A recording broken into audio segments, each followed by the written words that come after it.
প্রিয় শিক্ষার্থীরা, chemistry chamber online ক্লাসে সবাইকে স্বাগতম। আমরা যে চতুর্থ অধ্যায়টা পড়াচ্ছি রাসায়নিক পরিবর্তন, এই রাসায়নিক পরিবর্তনে আজকে খুব ইম্পর্টেন্ট একটা ক্লাস নিয়ে এসেছি। সেটা হচ্ছে কি পিএইচ সম্পর্কে আজকে পড়বো। পিএইচ এর ম্যাথগুলো পড়বো। এগুলো বেশিরভাগ সময় কিন্তু সিকিউ থেকে এমসিকিউতে একটু বেশি এসে থাকে, ঠিক আছে? একটু দেখো তাহলে আমরা করি। রাসায়নিক পরিবর্তনে পিএইচ জিনিসটা কি প্রথমে আমাকে জানতে হবে। পিএইচ কে বলা হয় পটেনশিয়াল অফ হাইড্রোজেন। এটা হচ্ছে পিএইচ, ঠিক আছে? এখন দেখো আমরা পিএইচটা কি, যেহেতু পিএইচ সম্পর্কে কে প্রথম ধারণা দিয়েছিল? 1909 সালে একজন ডেনমার্কের বায়োকেমিস্ট,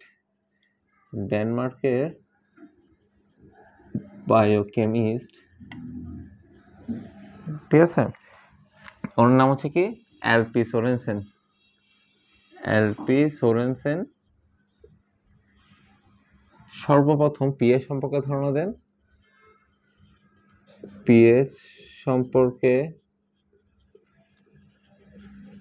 ধারণা দেন এবং পিএইচ স্কেলটা আবিষ্কার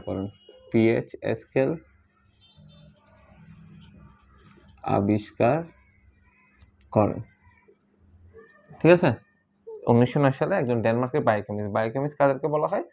যে যারা আমরা যেমন বিভিন্ন ধরনের টেস্ট করে থাকি না, ব্লাড টেস্ট, বিভিন্ন ধরনের ল্যাবের টেস্টগুলো করে থাকি, সেগুলো যারা পরীক্ষা করে, ঠিক আছে, যে সকল কেমিস্টরা পরীক্ষা করে তাদেরকে বায়োকেমিস্ট বলা হয়। এরকম একজন ডেনমার্কের বায়োকেমিস্ট এলপি সোরেনসেন সর্বপ্রথম পিএইচ সম্পর্কে ধারণা দেন এবং পিএইচ স্কেলটা আবিষ্কার করেন।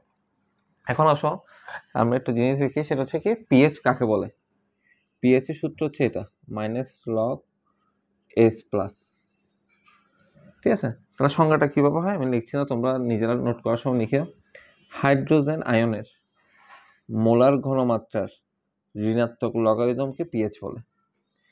H+ আয়নের মোলার ঘনমাত্রার ঋণাত্মক লগারিদমকে পিএইচ বলে, ঠিক আছে? Same POH -log OH-, hydroxide আয়নের মোলার ঘনমাত্রার ঋণাত্মক লগারিদমকে পিওএইচ বলে, ঠিক আছে?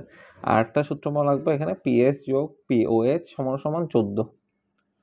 এই দুইটা সীমা সবসময়, মানে কি দুইটা সমষ্টি সমান 14, পিএইচ এবং পিওএইচ এর সমষ্টি। আচ্ছা, কিন্তু ম্যাথের ক্ষেত্রে সূত্র কিন্তু আলাদা। পিএইচ এর সূত্র -log S+ ইন্টু তুল্য সংখ্যা কি আমরা যখন ম্যাথ করবো তখন একটু বুঝাবো। সেম পিওএইচ এর ক্ষেত্রেও সেম -log OH- ইন্টু তুল্য সংখ্যা, ঠিক আছে? তো এটা গেল পিএইচ সম্পর্কে একটু ধারণা।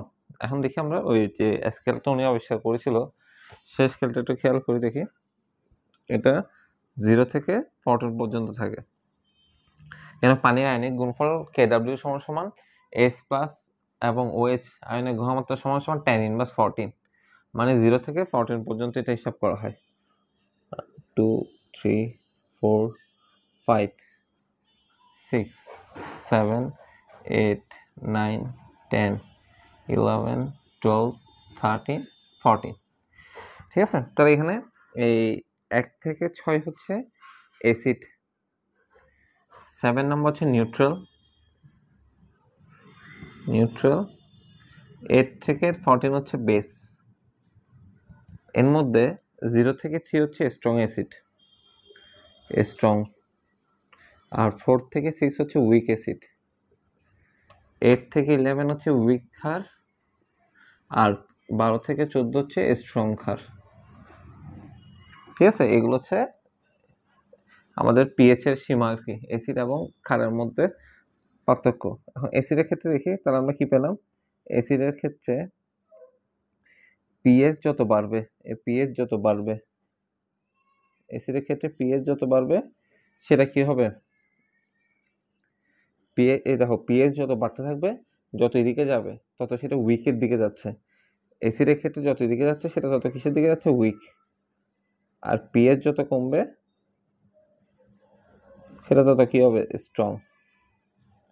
মানে এখান থেকে যত এখানে আসতেছে, ঠিক আছে, তত সেটা কি হবে? স্ট্রং এর দিকে আসতেছে। এবার আসো ক্ষারের ক্ষেত্রে।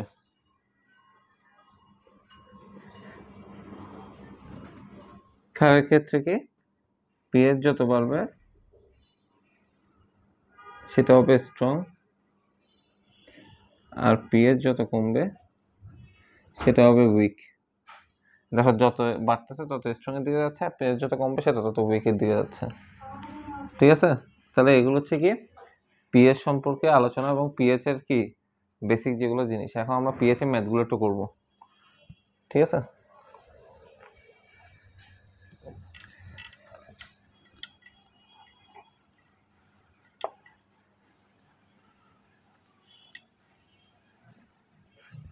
আচ্ছা পিএইচ এর ম্যাথের ক্ষেত্রে প্রথমে দেখো পিএইচ এর ম্যাথ টাইপ 1,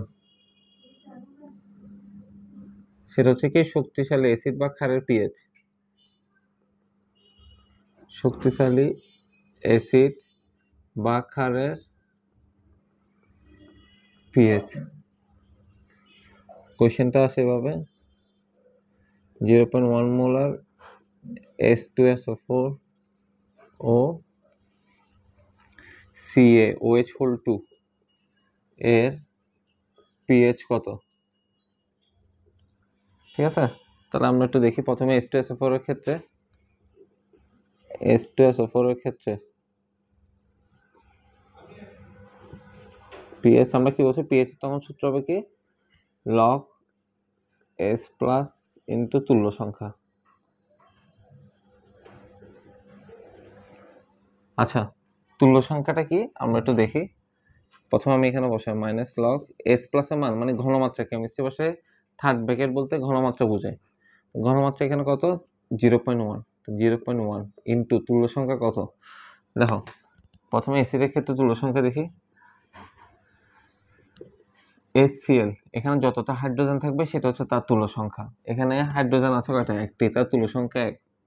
এখানে হচ্ছে H2SO4, এখানে হচ্ছে 2, কেন হাইড্রোজেন আছে 2টা সেই কারণে। তারপর আসো HNO3 সেম, এটা হচ্ছে 3, সরি 1, কেন হাইড্রোজেন আছে একটা। কিন্তু 3টা ব্যতিক্রম আছে, সেটা হচ্ছে কি H3PO4, H3PO3 আর হচ্ছে H3PO2। এটার ক্ষেত্রে 3, এটার ক্ষেত্রে 2, এটার ক্ষেত্রে 1। কিভাবে, এই ক্ষেত্রে তোমরা তখন অক্সিজেন কাউন্ট করবা। অক্সিজেন আছে কয়টা, এখানে 4টা, তাহলে একটা কম ধরবা 3টা। এখানে অক্সিজেন আছে কয়টা, 3টা, একটা কম ধরবা 2টা। আর এখানে অক্সিজেন আছে 2টা, তাহলে একটা কম ধরবা, তাহলে একটা। শুধু 3টা ক্ষেত্রে একটু ব্যতিক্রম। আর ক্ষারের ক্ষেত্র সেম, NaOH, OH আছে কয়টা, একটা, তাহলে তুল্য সংখ্যা 1। CaOH2 2টা, AlOH3 3টা। ঠিক আছে, এভাবে আমরা কি করব, এই তুল্য সংখ্যাটা বের করবো। তাহলে এখানে 0.1 ইন্টু কি হবে, যেহেতু H2SO4 2, তাহলে 0.639। সুতরাং পিএইচ সমান সমান, এটা হচ্ছে অ্যাসিডের ক্ষেত্রে পিএইচ এটা।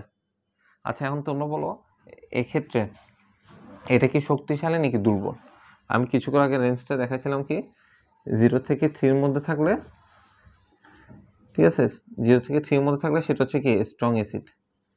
তাহলে এটা এক ধরনের স্ট্রং অ্যাসিড, শক্তিশালী অ্যাসিড, এটা একটা স্ট্রং অ্যাসিড। বুঝে গেছে। এখন আমরা ওই ক্যালসিয়াম হাইড্রোক্সাইডের ক্ষেত্রে পিএইচটা বের করি। এটা একটু লিখে নাও, এগুলো একটু নোট করে নিও। ঠিক আছে, তো আমি একটু ডান পাশে লিখবো, তো এটা মুছছি সেম। আসো প্রথমে এখন ক্যালসিয়াম হাইড্রোক্সাইডের ক্ষেত্রে। ক্যালসিয়াম হাইড্রোক্সাইডের ক্ষেত্রে কি, এটা যেহেতু একটা কি হাইড্রোক্সাইড মানে কি এটা ক্ষার। ক্ষারের ক্ষেত্রে সবসময় দুইভাবে করবা। প্রথমে পিওএইচ বের করতে হবে, pOH minus log OH minus into তুল্য সংখ্যা। ঠিক আছে, তাহলে মাইনাস লগ 0.1 ইন্টু এটা তুল্য সংখ্যা কী হবে, যেহেতু OH আছে 2টা, তাহলে 2, তাহলে সেম 0.639। এটা আমি বের করলাম কি পিওএইচ, কিন্তু আমার প্রশ্নে বের করতে বলছে কি পিএইচ। ঠিক আছে, তাহলে আমরা কীভাবে বের করবো, আমরা জানি উই নো পিএইচ যোগ পিওএইচ সমান সমান 14, বা পিএইচ সমান সমান 14 বিয়োগ পিওএইচ। সুতরাং পিএইচ সমান সমান 14 বিয়োগ 0.639 বা যেটা আছে সামথিং, সুতরাং PS সমান সমান 13 পয়েন্ট সামথিং আসে আর কি, ঠিক আছে। তো 13 এটা রেঞ্জটা কিসের মধ্যে পড়ছে আমরা জানি কি 12 থেকে 14, ঠিক আছে, সেটা হচ্ছে কি স্ট্রং ক্ষার, স্ট্রং বেস। তাহলে এটা কিসের মধ্যে পড়ছে, এটা একটা স্ট্রং বেস, বুঝে গেছে। এভাবে শক্তিশালী অ্যাসিড ও ক্ষারের পিএইচ নির্ণয় করা যায়। তারপর হচ্ছে যে এখন আমরা একটু দেখি, এখন তুই এটা করি, যেমন এটা থেকে একটা তোমরা একটা নিজেরা ট্রাই করতে পারো, এটা একটু ট্রাই করে দেখি, এটা নোট করে নিও।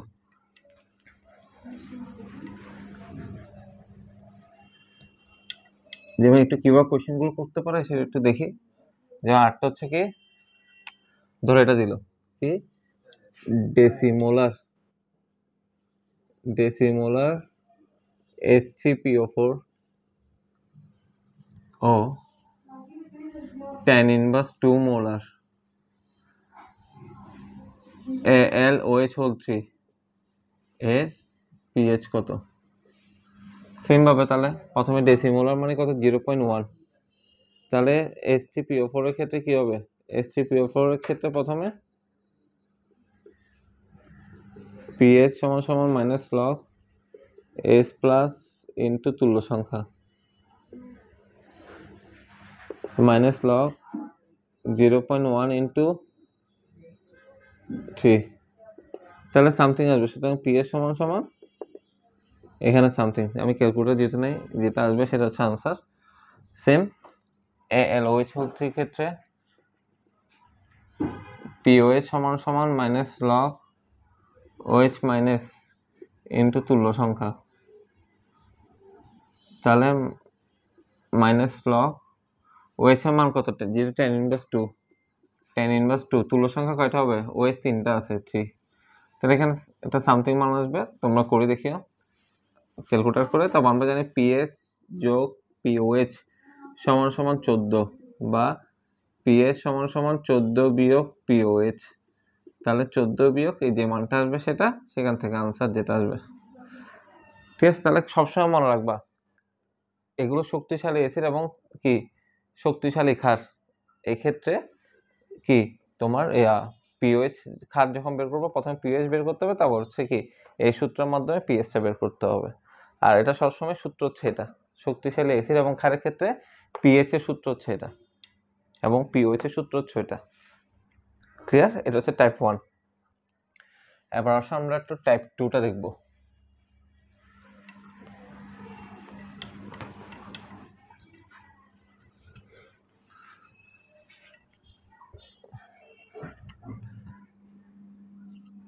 টাইপ 2টা কি, সেটা হচ্ছে অতি লঘু দ্রবণের পিএইচ, অতি লঘু দ্রবণের পিএইচ। আসো অতি লঘু দ্রবণ কিভাবে চিনব, অতি লঘু দ্রবণ কিভাবে চিনব, প্রথমে কি দেখব, যদি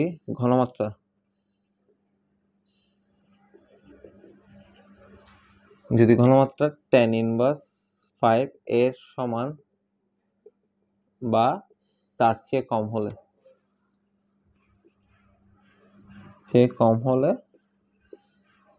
সেটি হবে লঘু দ্রবণ। যেমন আচ্ছা আরেকটা মনে রাখবে এভাবে, tan ইনভার্স 5 থেকে tan ইনভার্স ইনফিনিটি, আচ্ছা tan ইনভার্স 5 এর সমান এবং tan ইনভার্স 5 থেকে ছোট মানে কি জানো, ইনভার্সের ক্ষেত্রে ছোট মানে যত ইনভার্সের মান যত বাড়ে সেটা তত ছোট হয়। যেমন tan inverse 6, tan inverse 7, tan inverse 5 থেকে ছোট হচ্ছে tan inverse 6, tan inverse 7, tan inverse 8, tan inverse 9, এভাবে এগুলো ছোট হয়। তার মনে রাখবা tan ইনভার্স 5 থেকে tan ইনভার্স ইনফিনিটি পর্যন্ত দেখলে সেগুলোকে মনে করবো অতি লঘু দ্রবণ, এবং সেক্ষেত্রে কি করতে হবে, tan ইনভার্স 7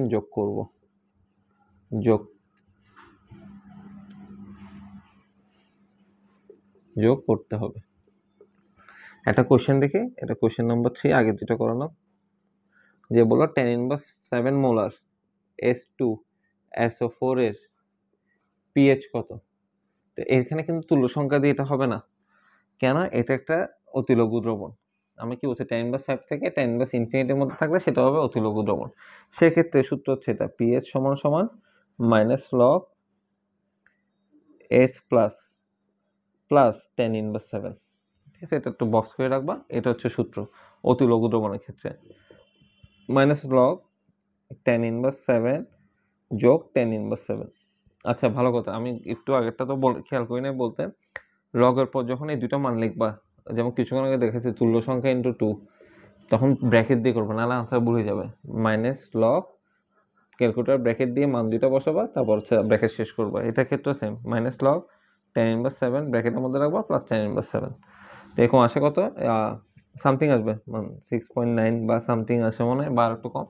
তোমরা ক্যালকুলেটর করে দেখে এরকম আনসারটা আসবে। তো এটা হচ্ছে অতিলঘু দ্রবণের পিএইচ নির্ণয় সূত্র। সেম তোমাকে যদি একটা বলে কোশ্চেন 4, যে 10⁻5 মোলার H3PO4, ঠিক আছে, তাহলে কি হবে? সেম -log 10⁻5ও কিন্তু এটার মধ্যে পড়ে, এটা সহ 10⁻5 সহ, তাহলে 10⁻5 যোগ 10⁻7।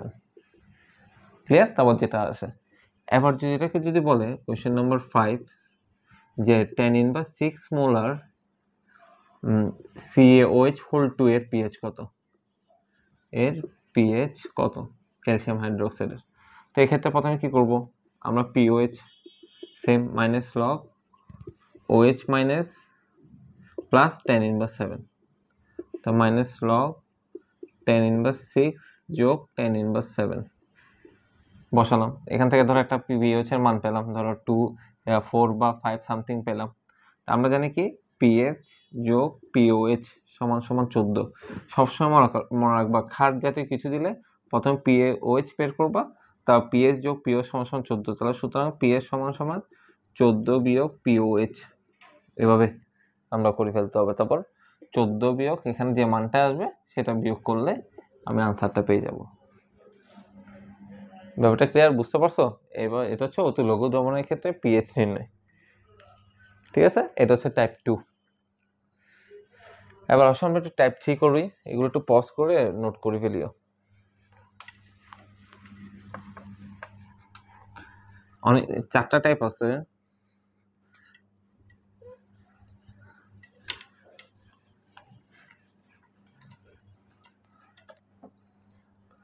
আসো,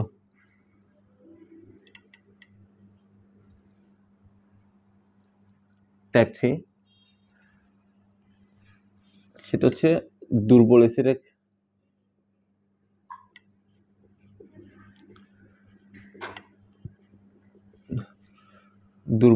পিএইচ। আচ্ছা, দুর্বল অ্যাসিড কিভাবে চিনব?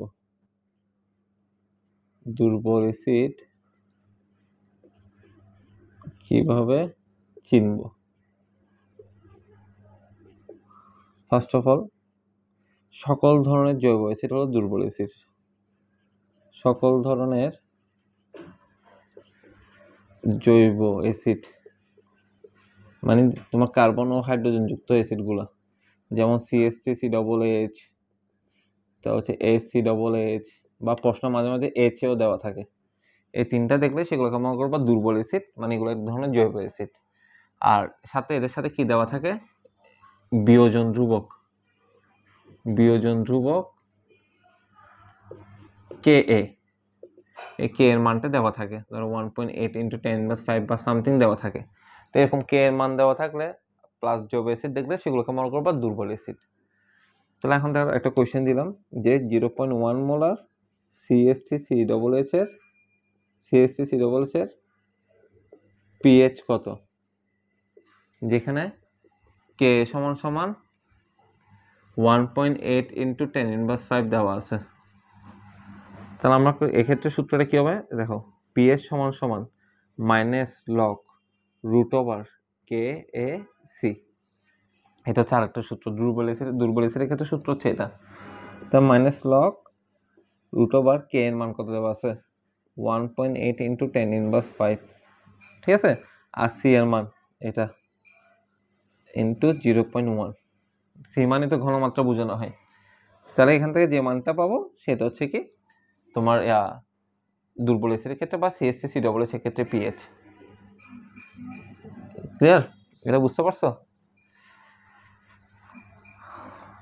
আচ্ছা, এটা ক্ষেত্রে এখন দুর্বল ক্ষার হয় না, আসলে বেশিরভাগ ক্ষেত্রে দুর্বল এসিডের কোয়েশ্চেনগুলো আসে তোমাদের বোর্ড কোয়েশ্চেন বা বিভিন্ন ধরনের কোয়েশ্চেনের মধ্যে খেয়াল করে দেখবা বেশিরভাগ ক্ষেত্রে হচ্ছে এই ধরনের অ্যাসিড নিয়ে কোয়েশ্চেনগুলো এসে থাকে।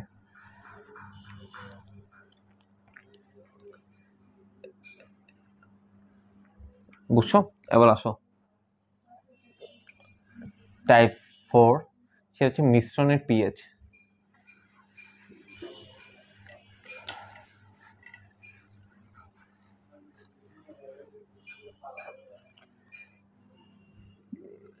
টাইপ 4 হচ্ছে কি মিশ্রণের পিএইচ। মিশ্রণের পিএইচ মানে কিরকম, ধরো কোয়েশ্চেনটা দিল এটা tan ইনভার্স 2 মোলার H2SO4, তারপর দিল 0.1 মোলার HCOH, যার কে সমান সমান 1.4 ইন্টু 10 ইনভার্স 5, সাথে আরেকটা দেওয়া আছে tan ইনভার্স 5 মোলার HNO3। কি বললো এটা মিশ্রণের পিএইচ কত এটা নির্ণয় করো। মিশ্রণের পিএইচ মানে এগুলোকে মিশ্রিত করলে পিএইচ কত হবে। তাহলে একটা জিনিস খেয়াল করো, মিশ্রণের পিএইচ এর ক্ষেত্রে কি করতে হয়, আমাকে প্রথমে সামেশন অফ এস প্লাস বের করতে হবে, এটা আমাকে নির্ণয় করতে হবে। ঠিক আছে, সামেশন অফ এস প্লাস নির্ণয় করবো। এখন কিভাবে নির্ণয় করবো আগে আমি একটু লিখে নিই, তাও তোমাদেরকে বুঝাবো। tan inverse 2 into 2 plus root over 1.4 into 10 inverse 5 into 0.1 plus tan inverse 5 plus tan inverse 7। তাহলে ধরো এখানে আসছে কত 0.01 বা সামথিং আছে, 0.1 বা 0.01 এরকম ধরো আসছে একটা মান। আমি শিওর না, তোমরা, আমি কিন্তু এটা আনসারটা শিওর না, আমাকে তো ক্যালকুলেটর এখানে নেই যেহেতু আমি বলতে পারছি না। তো এখানে সামেশন অফ এস প্লাস বের করছে, তা আমাকে কি বের করতে হবে, পিএইচ। পিএইচ সমান মাইনাস লগ, ওই তুমি এটা দিতে পারো সামেশন অফ এস প্লাস, তো মাইনাস লগ 0.01 বা 0.1 যেটা আসবে আর কি। ঠিক আছে, এখানে একটা সামথিং এটা মাঝে আসবে। তো এইভাবে আমার কিন্তু কি এই মিশ্রণের পিএইচ এভাবে বের করতে হবে। আচ্ছা স্যার, এই জিনিসটা কিভাবে করলেন? আমরা কি জানি tan ইনভার্স 2 মোলার, দেখো এটা হচ্ছে কি, এটা এক ধরনের শক্তিশালী অ্যাসিড। কেন? tan ইনভার্স 5 থেকে tan ইনভার্স ইনফিনিটি হচ্ছে অতি লঘু, আর এটা তো দুর্বল। তাহলে এটা কি শক্তিশালী, tan inverse 4, tan inverse 3, tan inverse 2, tan inverse 1 এগুলো হচ্ছে শক্তিশালী। তো এটার ক্ষেত্রে কি হয় আমরা জানি এস প্লাস ইন্টু তুল্য সংখ্যা, এটা আমরা জানি। তাই এই জন্য এস প্লাস ইন্টু তুল্য সংখ্যা দিলাম। তারপর এটার ক্ষেত্রে দুর্বল এসির ক্ষেত্রে root over KAC minus log KAC, এটার ক্ষেত্রে স্যার মাইনাস ছিল, মাইনাস লগ থাকে, এটার ক্ষেত্রেও minus log KAC KA into C. এটা হচ্ছে কি অতি লঘু দ্রবণ। এটার ক্ষেত্রে আমরা কি জানি মাইনাস লগ tan ইনভার্স 5 যোগ tan ইনভার্স 7 যোগ করতে হয়। তো স্যার আপনি এখানে মাইনাস লেখেন না কেন? আমি এখানে যেহেতু মাইনাস লিখবো পিএইচ এর ক্ষেত্রে, তাই এখানে লিখে নেই, কেন আমি তো এই জায়গায় লিখে রাখলাম। সে কারণে এটা হচ্ছে কি minus log summation of S plus, তাহলে মাইনাস লগ এখানে যে মানটা আসবে সেটা বসালে আমি এখানে পিএইচ এর মানটা পেয়ে যাব। বুঝতে পারছো এটা? তো এগুলো হচ্ছে মিশ্রণের পিএইচ এভাবে করতে হয়, বা তোমরা একটা নিজেরা একটু ট্রাই করে দেখতে পারো, বা মাঝে মাঝে এরকম দেওয়া থাকে যে কি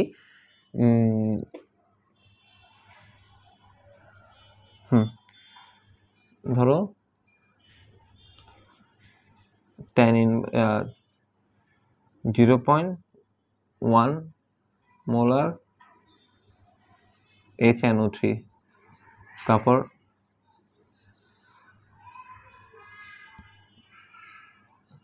tan ইনভার্স 2 মোলার HA মানে তো বললাম দুর্বল এসিড, যার কে দেওয়া আছে 1.4 ইন্টু 10 ইনভার্স 5, আর একটা পাত্র দিল tan ইনভার্স 7 মোলার H3PO4। এই পাত্রটাকে মিশ্রিত করলে মিশ্রণের পিএইচ কিভাবে হবে? তোমরা এভাবে কিন্তু করতে হবে, সামেশন দিয়ে এগুলো করতে হয়। ক্লিয়ার? পারলে একটু করো, আনসার কত আসছে একটু বলো।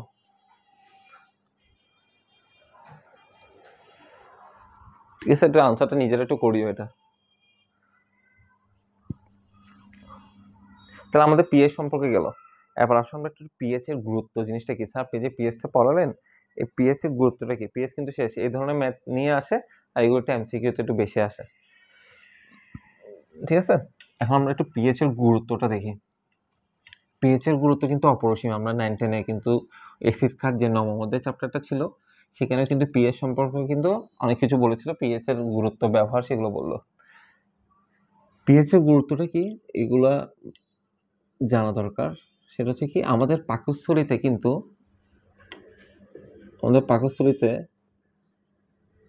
সৃষ্টিকর্তা কি করছে, আগে থেকে কিন্তু HCl দিয়ে রাখলো, যার রেঞ্জ হচ্ছে 1.5 থেকে 2.0-র মধ্যে। ঠিক আছে, আমাদের পাকস্থলীতে যে পিএইচটা পাওয়া যায়, যে HClটা আছে সেটার রেঞ্জ হচ্ছে 1.5 থেকে 2.0, বা কিছু কিছু 1.2 থেকে 1.5-এ বলা আছে। তো এটা পাকস্থলীতে HCl দেওয়ার কারণটা কি, আমরা যে ধরনের খাবার খাই এর মধ্যে বেশিরভাগ হচ্ছে প্রোটিন সমৃদ্ধ খাবার। এই প্রোটিনটা যদি হজম না হয় তাহলে আমাদের বিভিন্ন ধরনের প্রবলেম হয়। খাবারটা বিপাকীয় যদি অংশগ্রহণ না করে তাহলে তো সেটা খেয়ে লাভ নেই। তাহলে এখন দেখো HCl আমাদের কি করে, এই পাকস্থলীতে উপস্থিত আমাদের যখন কোনো প্রোটিনকে যায় সেটাকে কি করে, বিপাক কাজে সাহায্য করে। তাহলে এই পাকস্থলীতে অ্যাসিডে আমাদেরকে হজম করতে সহায়তা করে। এখন যখন আমরা যদি কোনো অ্যাসিড জাতীয় কোনো খাবার খেয়ে থাকি, মানে অ্যাসিড জাতীয় খাবার বলতে কি, যে খাবারটা খেলে অ্যাসিডিটি হয়, আমাদের শরীরে অনেক ধরনের ফাস্ট ফুড আছে সেগুলো খেলে কি হয়, অনেকের কিন্তু গ্যাস্ট্রিকের প্রবলেম হয়ে যায়। তখন কি হয়, অ্যাসিডের মধ্যে যদি আরও অ্যাসিডযুক্ত খাবার যদি আমরা খেয়ে থাকি যেগুলো থেকে অ্যাসিডিটি হয়, সেখানে কি হয়, মানটা আর একটু স্ট্রং হয়ে যায় এবং আমাদের গ্যাস হয়ে, ঠিক আছে, এই গ্যাসটা উপরে চলে আসে এবং এগুলো যখন হাড়ের মধ্যে প্রবেশ করে, আমাদের যে হৃৎপিণ্ডের পাশে যে হাড়গুলো আছে তখন ওগুলো আমাদের ব্যথা অনুভূত হয়। এবং অনেক সময় যদি হার্টের মধ্যে গিয়ে এফেক্ট করে, অনেক সময় হার্ট অ্যাটাক হয় এবং মানুষ কিন্তু এর ফলে মৃত্যু হয়ে যেতে পারে। তো আমাকে পিএইচ সম্পর্কে জানতে হবে, এই জন্য ডাক্তাররা বিভিন্ন অ্যান্টাসিড জাতীয় ওষুধ খেতে দেয়, যেখানের মধ্যে কি থাকে, ধরো ম্যাগনেসিয়াম হাইড্রোক্সাইড বা অ্যালুমিনিয়াম হাইড্রোক্সাইড, এই ধরনের ক্ষারীয় উপাদানগুলো থাকে যা আমাদের অ্যাসিডের পরিমাণটাকে একটু কি প্রশমিত করতে পারে সে কারণে। ঠিক আছে, তা বিভিন্ন ধরনের ইনো বা বিভিন্ন ধরনের অ্যান্টাসিড এগুলো আমরা খেয়ে থাকি। তো এটা হচ্ছে আমাদের পিএইচটা জানলে আমরা কিন্তু সেই অনুসারে বিভিন্ন ধরনের পদক্ষেপ নিতে পারি। এরপর আসলে আমাদের ত্বকের পিএইচ 5.5। ঠিক আছে, আমাদের এক একজনের ত্বকের কিন্তু এক এক ধরনের পিএইচ থাকে। আমরা কি করি, ফেসবুকে বা ইউটিউবে যাদের লাইভের ভিউ বেশি তাদের থেকে প্রোডাক্টগুলো কিনি, মুখের মধ্যে ইউজ করি, তা আমাদের কিন্তু প্রবলেমটা আরও বেড়ে যায়। অনেকে আছে তোমার বন্ধুর কাছে এই প্রোডাক্টটা স্যুট করছে কিন্তু তোমার কাছে স্যুট করছে না, কিন্তু তোমার বন্ধু আর তোমার তো আর ত্বকের পিএইচ সেম না। বাইরের দেশে ডাক্তাররা কি করে, আমাদেরকে বিভিন্ন ধরনের স্কিন টেস্ট করার পর সেটা কি করে, ওরা তোমার ওই স্কিনের উপর বেস করে তোমাকে কিন্তু বিভিন্ন ধরনের প্রোডাক্ট সাজেস্ট করে, বিভিন্ন ধরনের ওষুধ দিয়ে থাকে। ওরা যে কোনো ধরনের প্রোডাক্ট ইউজ করতে মানা করে, কিন্তু আমরা কি করি, যেটার ভিউজ বেশি বা যেটা সবার কিনে বেশি বা তোমার বন্ধু থেকে কাজ দিচ্ছে তোমাকে দিতে পারে সে ভেবে আমরা কিন্তু এগুলো ইউজ করে থাকি এবং আমরা পরবর্তীতে আরও অনেক বড় প্রবলেম ফেস করে থাকি। তা আমাদের ত্বকেরও কিন্তু পিএইচটা জেনে আমাদের বিভিন্ন ধরনের প্রোডাক্টটা ইউজ করা উচিত। এরপর আসলে চুলের কিউটিকল নষ্ট হয়ে যাওয়া বা চুল পড়ে যাওয়া, এগুলোর কিন্তু আমরা কিন্তু সবচেয়ে একটা বড়, আমরা ঠিকই ব্লাফের মধ্যে থাকি, সেটা হচ্ছে কি বিভিন্ন ধরনের তেল শ্যাম্পু ইউজ করলে আমাদের কিন্তু কি চুল ভালো গজায়, চুল পড়ে না, এই ধরনের একটা কথা আছে। কিন্তু আসলে এটা পুরোটা একটা ভুল কথা। কেন, আমাদের পুরো এই চুল বড় হওয়া বা চুল ঘন হওয়া এটা পুরোটা ডিপেন্ড করে হরমোনের উপর। যাদের শরীরে হরমোন বেশি তাদের কিন্তু চুলগুলো এমনি এমনি অনেক বড় হয় এবং অনেক ঘন হয়, আর যাদের হরমোনের কিছু ঘাটতি থাকে তাদের ক্ষেত্রে কিন্তু এই ধরনের প্রবলেমগুলো দেখা দেয়। এটা কোনো তেল বা কোনো শ্যাম্পু তোমার এটা সলভ করতে পারে না। তুমি বিভিন্ন ধরনের হরমোন জাতীয় ওষুধ খেলে বা তুমি বিভিন্ন ধরনের খাবার পরিবর্তন করলে কিন্তু এই ধরনের লক্ষণগুলো কিন্তু ভালো হয়ে যেতে পারে, যে চুল পড়া বা যে কোনো ধরনের এই প্রবলেমগুলো। ঠিক আছে, তাহলে এগুলো সম্পর্কে আমাদের চুলেরও কিন্তু একটা পিএইচ আছে। বাইরের দেশেও কি আমরা বিভিন্ন দেশে আমরা কি করি, বাইরের দেশে কিন্তু এগুলো তো ডাক্তার থাকে যে তোমার টেস্ট করে তোমার জন্য কোনটা স্যুট করে সে ধরনের তোমাকে মেডিসিন বা যে কোনো ধরনের প্রোডাক্ট ইউজ করতে বলবে। কিন্তু আমাদের দেশে সেম, ফেসবুকে বা যে কোনো জায়গায় যত বেশি লাইভ হবে, যত বেশি তার কমেন্ট হবে বা ভিউয়ার্স হবে, সেটা আমরা প্রোডাক্টটা কী করি, সবাই কিনে থাকি। কিন্তু এগুলো হচ্ছে ভুল, এটা আরও পরবর্তীতে অনেক ক্ষতি হতে পারে। ঠিক আছে, এরপর লাস্ট যেটা একটা বলি সেটা হচ্ছে কি দাঁতের ব্যথা। ধরো এটা হচ্ছে আমাদের মাড়ি, আমরা প্রতিদিন অ্যাসিড জাতীয় খাবার খেয়ে থাকি, ঠিক আছে, অ্যাসিড জাতীয় খাবারটা খেয়ে থাকি। তো এখন অ্যাসিড জাতীয় খাবার ব্যাকটেরিয়ার প্রিয় খাবার, ঠিক আছে, ব্যাকটেরিয়ার প্রিয় খাবার হচ্ছে অ্যাসিড। তো অ্যাসিডটা কী হয়, ব্যাকটেরিয়া যখন খাবার শুরু করে ও খেতে খেতে খেতে খেতে খেতে খেতে খেতে একদম পুরোটা খেয়ে ফেলে, এখন দাঁতের মাঝখানে চলে আসে, এখন দাঁতের মাঝখানে অনেক ধরনের খাবার জমা থাকে, তো ওটাও খাবার শুরু করে। ও মনে করে কি আমাদের এই দাঁতের ভিতরেও কিন্তু অনেক খাবার থাকতে পারে, তখন কী করে দাঁতটা ছিদ্র করতে থাকে, ছিদ্র করে করে ভিতরে চলে আসে। যখন ছিদ্র করছে তখন তোমার কিন্তু কোনো ব্যথা অনুভূত হচ্ছে না, যখন ও মাড়িতে এসে ছিদ্র করা শুরু করছে, মাড়ির মধ্যে এসে এফেক্ট করতেছে, মাড়িটাও ছিদ্র করে থাকে, তখন তোমার ব্রেনের মধ্যে যে এটা ব্যথা অনুভূত হচ্ছে। কেন? মাড়ির সাথে আমাদের একটা ব্রেনের সম্পর্ক আছে। তাহলে আমরা যখন ব্যথা করে ডাক্তারের কাছে যাই, ডাক্তার বলে যে কি আপনার দাঁত অনেক আগে পোকা খেয়ে ফেলেছে। যখন পোকা খাচ্ছে তখন তুমি কিন্তু খবর হচ্ছে না, কেন? ওটার সাথে তোমার কোনো লিঙ্ক নেই ব্রেনে। যখন মাড়িতে গিয়ে এফেক্ট করে তখন তোমার ব্রেনে গিয়ে ওটা একটা জানান দিচ্ছে যে তোমার এখানে কি এফেক্ট করছে। তখন ডাক্তার কি করে, ওটা বিভিন্ন ধরনের ফিলিংস টিলিংস করে এবং কি করে সেটাকে কি সুস্থ করে তোলে। তো এখন কি হয়, আমরা এটা কিভাবে রোধ করব? আমাদেরকে ডাক্তার বলে বিভিন্ন ধরনের 2 বেলা কি ব্রাশ করতে হবে, টুথপেস্ট ইউজ করতে হয়।